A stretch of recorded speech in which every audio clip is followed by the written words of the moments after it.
Hi, folks. Welcome to another episode of Film Study. This is Ken McKusick, and it's time for the first episode of the season of One Last Thing.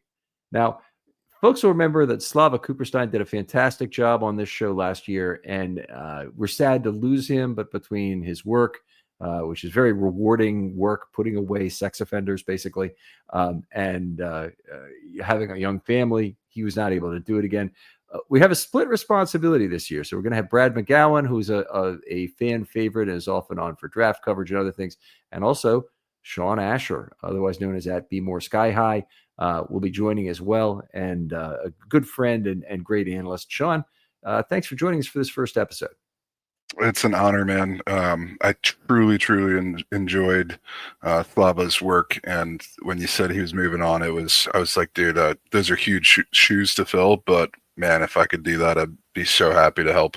It is a lot of fun to do this show. Slava was a definitely a very good guy to do it with. But we're going to talk about a special episode, and one of the things that constantly plagues this team, and the Ravens don't have a good answer for this, because you can't fight this narrative until you actually beat it, and that is getting over the hump. And I think every Raven fan knows what that means here. It really means, I think, getting out of the AFC at the least in terms of the playoffs, making a Super Bowl. If they lost the Super Bowl, I'm sure that the yardstick would just be moved, but at least it would be progress to get past that. So far, they have not been able to get past the AFC Championship game with Lamar. Yeah, absolutely. And while we were thinking about this, truly, I believe it's like 80% will. Like, do they have the will to get over this hump and do the things? And then 20% luck. And it's like injuries, the way the ball bounces. But, if we're really sitting here thinking about it and trying to analyze what is different about this year that gives us some hope that this is the year to get over the hump, I think we got a good list. Okay, I agree with. By the way, we have a list, and we're going to go over this in just a second. That it's some combination of will and luck. I actually think it's a lot more luck. That there have been things that have not gone well in the playoffs. The Ravens need to figure out how to improve their play, but they frankly have had the best roster in the entire National Football League the last 2 years. They've beaten the crap out of the very best teams to a degree no other team has done during the regular season, and during the playoffs, they just can't get out of their own way in terms of having some turnovers, in particular, that got them this last year at Buffalo, or the turnovers, also other mistakes in the game against Kansas City in 23. So a lot to get by, but let's talk about what it takes to get the Ravens over the hump. You start us off. We're going to come up with, we have 6 things we think could help this year. What's your number one thing? The first thing that stood out to me about like what's different and what could help us get over the hump is in training camp, I'm hearing somewhat of a different level of accountability from the vets. Marlon was at the podium. I think it was 1 or 2 days after we had signed Jair Alexander, and he was talking about the 6 a.m. workouts. And he said, like, we locked that door at 6:01. And you could hear and see the internal mechanisms in his own brain about, like, does it really matter? I don't know, but it does matter, because like 6 a.m. is the time. And if you're going to do if you're going to do this stuff, you got to be here at 6 a.m. Like, that matters. And to me, when I heard that, I kind of flashed back to this memory of Ed Reed talking, I think it was with Joe Buck, about just dissecting his career, talking about sports. And he's talking about the little things matter, and players picking up their towels after a game instead of just throwing them on the floor. And it's like, all these little things really matter. So that level of accountability really kind of like stuck out as, this is something different. Yeah, I agree with that, and I think the on-field accountability I would point to is already been quite good. I think on the defense in particular, Roquan is there. Hamilton and Humphrey are both accountability people. Humphrey's very demonstrative on the field in terms of accountability.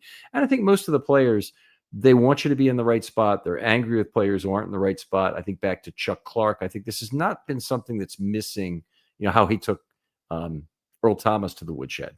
Basically ran him right out of town for not knowing the playbook, not really being at practice and whatnot. I think the Ravens have a good culture of that. And it's always best when the players are policing themselves, and it doesn't have to be Harbaugh policing bad work ethic players, or even, players who are making mistakes on field. The other players policing that is an ideal situation. Yeah, Earl Thomas really ran himself out of town. Chuck Clark just kind of put a flashlight on it, but I agree. All right. What's on your I'll list? I'll pick the next item, which I think is depth of the team. I will say this team has a different level of depth, and they've got obviously really good top to bottom depth across that defense that has made some of the roster prognostication almost impossible to do, with an extra player seemingly in every position group that should have made the roster. I mean, they could have had two extra corners, they could have had extra safety, they had two extra inside linebackers, two extra defensive linemen, maybe even three. If you want to count Brent Urban in that group, they had two extra nose tackles. Um, Edge rusher is the one place where, they didn't have Malik Ham, and they were kind of forced into their last roster spot with Ajabo. But this is a very deep team. On the offensive side, they're plenty deep as well. They had sacrificed an offensive line position to keep Rasheen Ali on the roster, but they made big sacrifices across the roster to keep players where they were. I think if you look at these teams in terms of relative depth to the rest of the league, let's start with that. I think they're in a similar position to where they've been the last 2 years. They will need some luck to not be hit by injuries. That's very important. If you have a big depth advantage, the last thing you want is an injury-riddled year where all of a sudden the one injury that matters kills the Ravens' season. Yep, I completely agree with that. And, thinking about the depth and the luck with injuries, I think back to last year's, playoff game against the Bill, and I'm like, would Zay Flowers have changed that game? Hard to say confidently that, yeah, we win with Zay Flowers. It's also really hard to say that, no, we're definitely still losing if Zay Flowers was healthy. So the depth in my eyes is a big thing. And I looked at, also thinking about this, I thought about, for some reason, I was watching Rasheen Ali, and I was like, that's our fourth running back. Mm-hmm. There were years where, Bernard Pierce was our best running back, or Alex Collins, and great players. They contributed those seasons, and it was, hugely beneficial for the team those years. But this might be the deepest running back room we've ever had. And there's other positions where I'm like, this is actually kind of impressive how deep these spots are. Yeah, fair to say also that the Ravens had another very good draft in terms of immediate impact players. I think if you look at Starks, Green, Loop, Wester, and Peebles, all have a chance for immediate impact this year. And then they've got some longer-term guys. I mean, Buchanan is on the team. Vincent has made the team as well. I don't expect either of those guys to have a big 2025. Buchanan on special teams, but not in terms of playing linebacker. At least I hope not. And Emory Jones at some point is going to come back and play for the Ravens and hopefully be either a backup tackle or be a guard, but give the Ravens some much needed offensive line play in 2026 at least. Completely agree. I think it's your turn. So another thing that kind of stood out to me is Jair Alexander. And everybody has a different term for this quality. Some people call it that dog mentality. Some people call it a chip. But what he's bringing to the table with being able to get under offensive player skin is something we haven't had in a very long time. The last example I can think of was Suggs, who had a very real impact on the game, just like Jair can. But he also had an impact on the mentality of the game, where a quarterback would think a little bit longer, or an offensive tackle would draw a flag because he's getting chippy, and Jair can do that very same thing with getting under a player's skin, which doesn't have this great demonstrative, quantifiable impact on the game, but there is an impact on the game with that. Yeah, I guess going back further in terms of years, we might have called it swagger.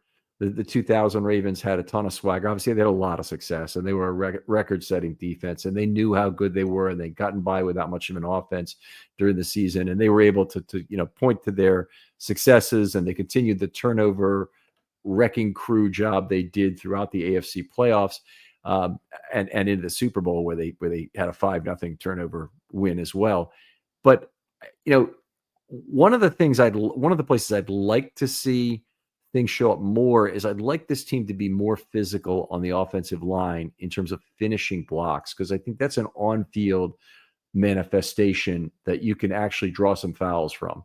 So, we had I don't even remember who made the block anymore, but one player blocked a Carolina player way over into the bench.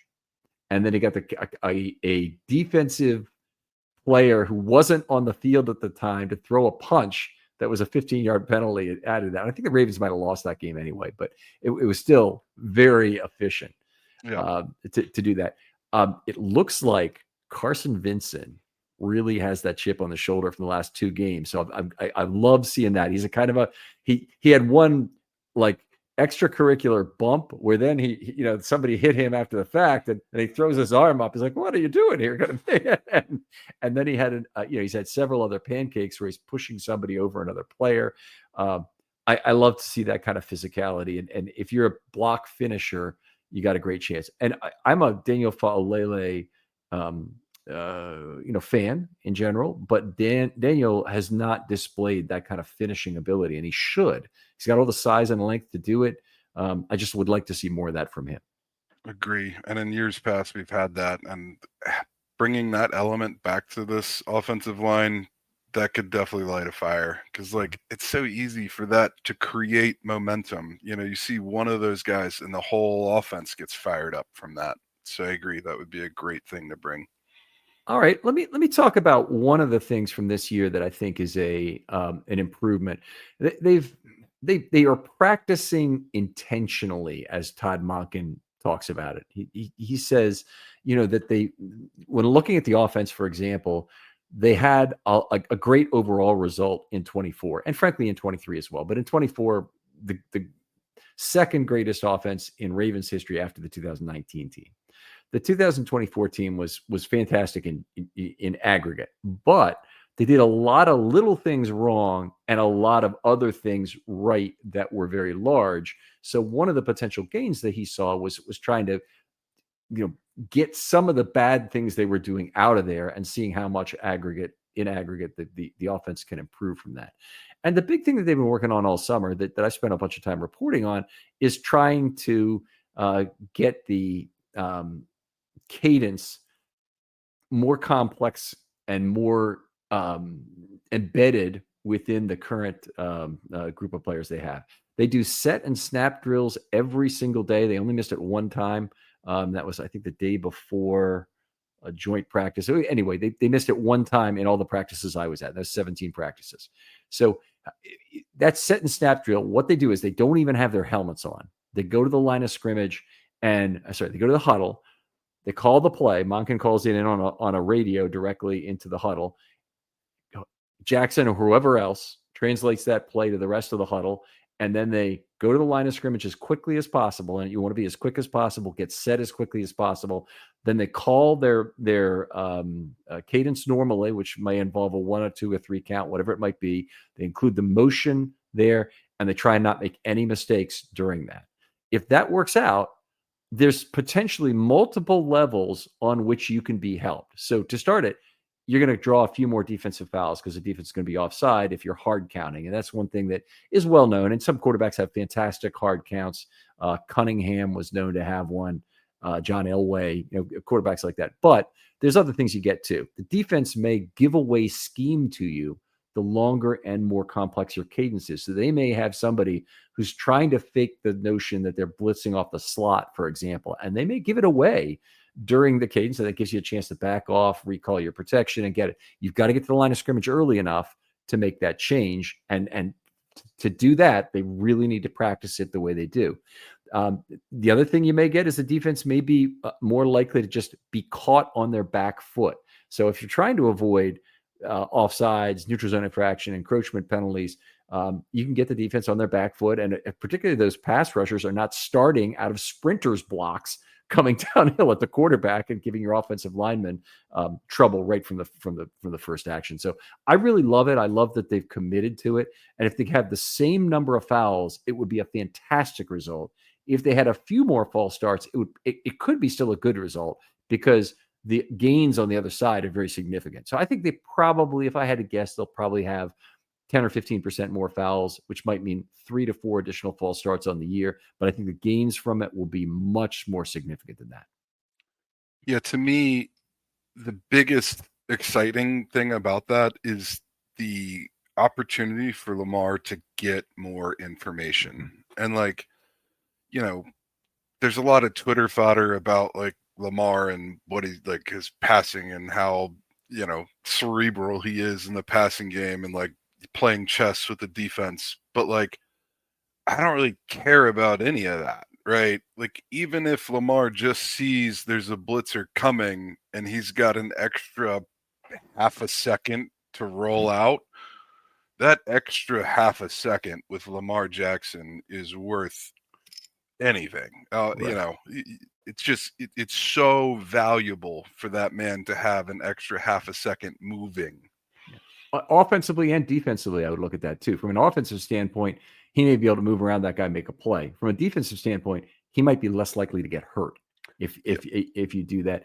And Lamar showed an ability at the line of scrimmage to move away and bark out new directions after observing what the defense was up to. He's really advanced his game in a number of ways over the years, obviously, but that's probably his most recent biggest thing is figuring out what the defense is giving him at the line of scrimmage. They've got to get there quickly to do it. Yeah.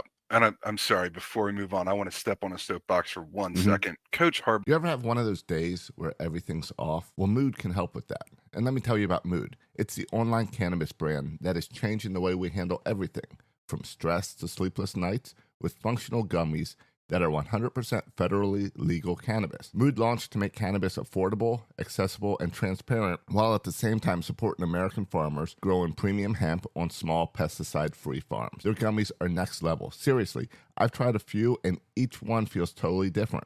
The Sleepy Time gummies, out like a light, immediately asleep. The Epic Euphoria, it's perfect when you just need a reset to feel good again. What makes them unique? Mood combines THC with herbs and adaptogens, so you get real targeted effects. You're not going to find this in your typical dispensary. And here's the best part. Mood ships discreetly to most states, offers a 100-day satisfaction guarantee, and right now you get 20% off your first order with the promo code RAVEN. Just head to mood.com. Find your perfect gummy and use the code RAVENS at checkout to save 20%. Gets so much flack for so much nonsense. But he is the one who stood up and said, nope, we have kicked this can down the road. We are not kicking this can down the road. And like, kudos, coach. Hats off to you, man. It was definitely I think it'll turn out to be a very good call. We'll see how far it goes, and we'll see if it really makes a difference, at crunch time. Yep, absolutely. So my last point, I think, is just the continuity in the coaching staff. There's a lot of unknown heading into the season last year with Zach Orr.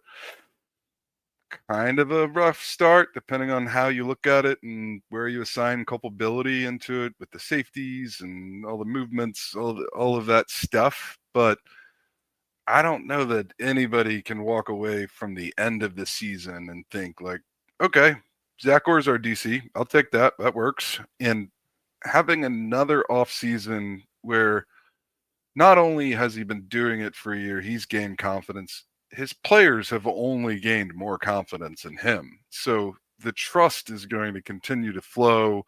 And then, what becomes of that relationship and that dynamic is only going to continue to flow. And then same thing with Monken.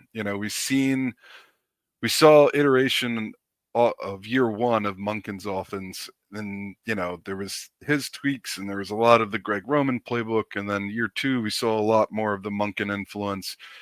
And then year three, it really feels like the training wheels are probably coming off here. The amount of times I hear Dayton Wade and Tez Walker, and it's Tylan Wallace as well, making plays downfield. You always hear this guy had an incredible catch and that was the play of the day. But the amount of different names I'm hearing this season makes me think there's a lot more stuff going on and a lot more players being involved in what's happening and what's to come. Yeah, so a lot to unpack there, but I love your last point is that basically you're distributing the football better. you have a lot of guys who can help you offensively, and I think that's certainly true. The Ravens have a lot of offensive weapons among their skill guys. Keaton Mitchell, in some ways, I can't figure out how they're going to get him enough snaps because he's their most dynamic playmaker. It seems like they have on the entire field. That was true in camp. Zay Flowers will be terrific. Bateman will be terrific. Andrews likely they'll be terrific. It's not like they don't have a lot of guys. And of course, Derrick Henry will be terrific, but Keaton Mitchell is such a playmaker, such a carrier of misdirection that I think he's going to be extremely useful to this team. And Monken will find ways to use him, and I think they'll use Wester in some similar ways. They've got an opportunity to play fresh legs, which is really getting at what you're saying. If you distribute the football broadly and you can constantly be rotating fresh legs into the game, you can really tire a team down. Defense is especially the first unit to get tired in that back and forth, particularly if they have the same defensive backs and pass rushers on the field play after play after play. So I like that. And the other thing I wanted to say is about Orr in particular is if you're talking about like 360 feedback from Orr has not only earned the respect of the players in a big way, and he didn't have it from the two safeties last year. And it's a good thing they're gone because they weren't buying into it for whatever reason. That may have been the reason they weren't playing well, but they weren't buying into it is enough for us to want them to be gone. His players now completely believe in him. His coaches have an unbelievable amount of respect for him. So Chuck Smith is the guy who's probably been most vocal about talking about how Zach Orr is really the person who turned this team around. Yeah, they brought in Dean Pease. That was some useful quality control and whatnot, but Zach Orr turned this thing around. He was the guy who figured out what wasn't working, made changes, and then they got it going. And the other thing that I think is the best example of this, obviously, Harbaugh is the one who put Orr in the role, and he had enough confidence in him that he tried to do the things to fix what wasn't working in those first couple of games last year, helped him in some ways. But you can see those guys really like working together. And after the Keon Martin touchdown, the way those guys were talking to each other on the sideline, you could tell Harbaugh treats him like a peer. He does have a reporting relationship there, but he clearly feels like Orr is going to be a head coach in the National Football League. That's what I took just from that exchange. It was a great moment because it was a great moment for Keon Martin, but it was a great moment because Zach Orr and John Harbaugh really respect each other. I mean, statistically, the odds are just in Zach Orr's favor that he's going to be a head coach at some point in time, right? I mean, Ravens DCs generally do end up becoming a head coach. So, and the ones who've been super successful, I don't think anybody's not, right? So the guys who've been successful, if you go through the years, are Lewis, who obviously went on to coach the Bengals for many years, Nolan, who went on to coach in the NFL years. Yeah, I mean, you have other guys who came out of the lesser ranks, like Del Rio. Coach. Yeah, Del Rio. Yeah, and then Rex Ryan, of course, came in, and he became the guy. Who was the 2003? Oh, Nolan was still the guy in 2000 up through 2004. So you had Rex Ryan, and then they switched to Madison, who's the one guy who didn't have anything left in his career after that. They hired an older guy. So he wasn't a bad defensive coordinator. He's just bad when you compare him to the other great ones. The Hall of Fame guys the Ravens have had. And then they got Pagano, and he made it to head coach, of course, very quickly after 1 year. And then they had Pease. Yep. And Pease was never a head coach. He had been a head coach once, I believe, before that. But then he went to Tennessee to be a DC, and then was he a DC in Atlanta, or was he the quality control guy in Atlanta? I can't remember. Honestly, I don't know. Yeah. But then, of course, McDonald moved on and was a head coach. He's a young guy, or a young guy has got many years left to coach in the National Football League. It'd be an he's enormous, just getting started. Enormous upset if he did not end up being a head coach at some point. And we've got to really hope it's the first job after this. And when it happens, be happy for him and be happy for us, because it's going to mean 2 third-round draft picks when it happens. Yep, absolutely. And also, I'm still believing that there already is a plan for Harbaugh. Like I don't know that it's set in stone, but the way we found out about Ozzie and EDC, and we like when it switched, we were told, this was 6 years ago we decided this. Like, it wouldn't shock me if like those conversations, maybe there's not a date yet, but it wouldn't shock me if those conversations are already happening that like, coach, we're going to take care of you. We're going to keep you here. We love you. Right. There's going to be a transition. Well, he is there at 6 o'clock in the morning with Humphrey and the rest of the crew squatting 400 pounds.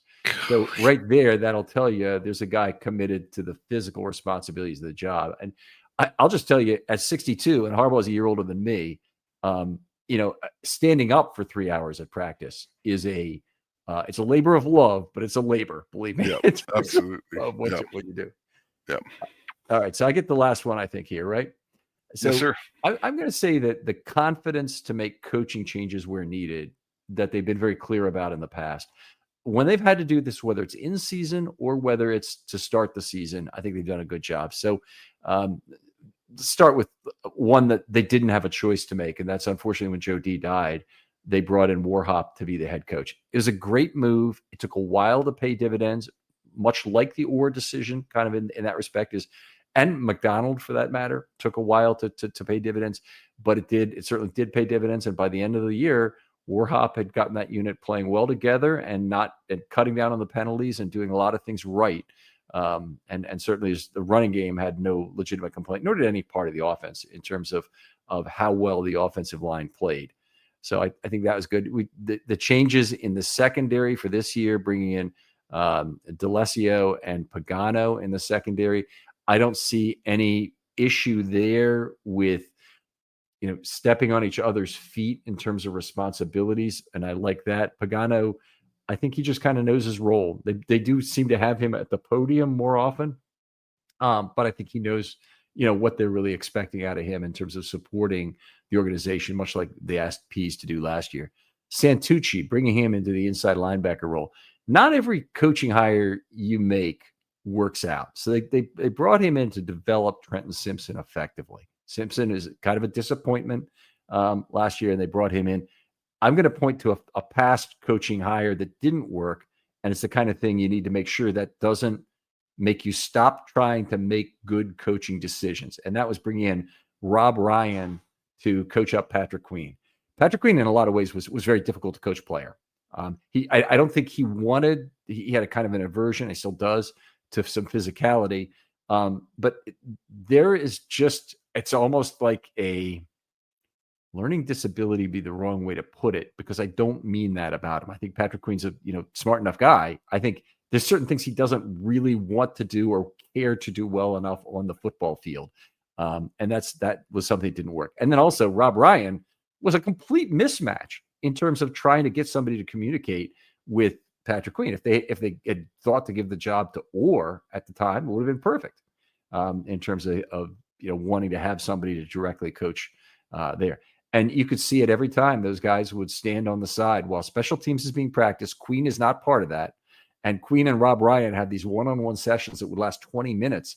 And they progressed from seeming like they had value to ending up Queen leaning on a tackling donut for a lot of them. But there's body language that went with the crappy relationship that was very apparent.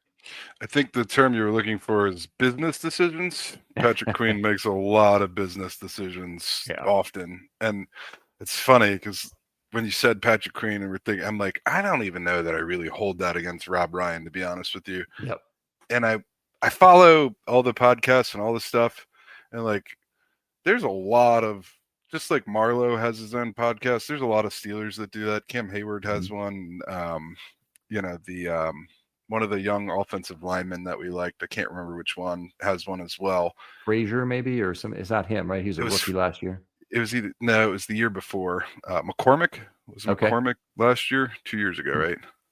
Sounds right. Anyway, you never see Patrick Queen on any of them, and it's not because he like his address has changed and they don't have a foreign address. They're not inviting him onto it, and like. You hear the mentality of Steelers players in these podcasts, and we know what it is. We battle it, or it's we're fighting the same guys that are us, but Patrick Queen is not that guy, so hard to blame Rob Ryan for that one. And I don't think Patrick Queen ever really let the Ravens down in a playoff game, but he definitely let the Steelers down in a playoff game last year. And to see that on tape, if I were Patrick Queen and I had to watch the film the day after, which he probably did not, because hey, it was locker cleanout day, right? But if he had to watch that film with his teammates, he should have been freaking embarrassed.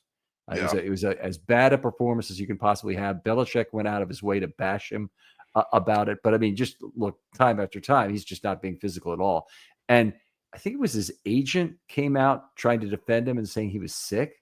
I mean, come on. Even if you are, say anything. you go out there and you say, I messed up. I'm going to do better. Like, you take some onus or accountability, even if it's not you. You be a man and you go out there and face it and you say, yep, I'm going to, like, next year, you're not going to say this stuff. You know, it is ugly all around.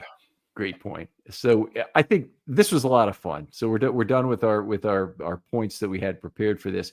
But I'll say this, that nothing is going to convince Ravens fans who have been hurt by this team over the Lamar era to convince them that they're going to get over the hump this year until it actually happens. And yet I'd say if you're hoping for something, if you're a positive person who's looking for some hope, why it might be different this year, I think we do have some legitimate reasons for you here.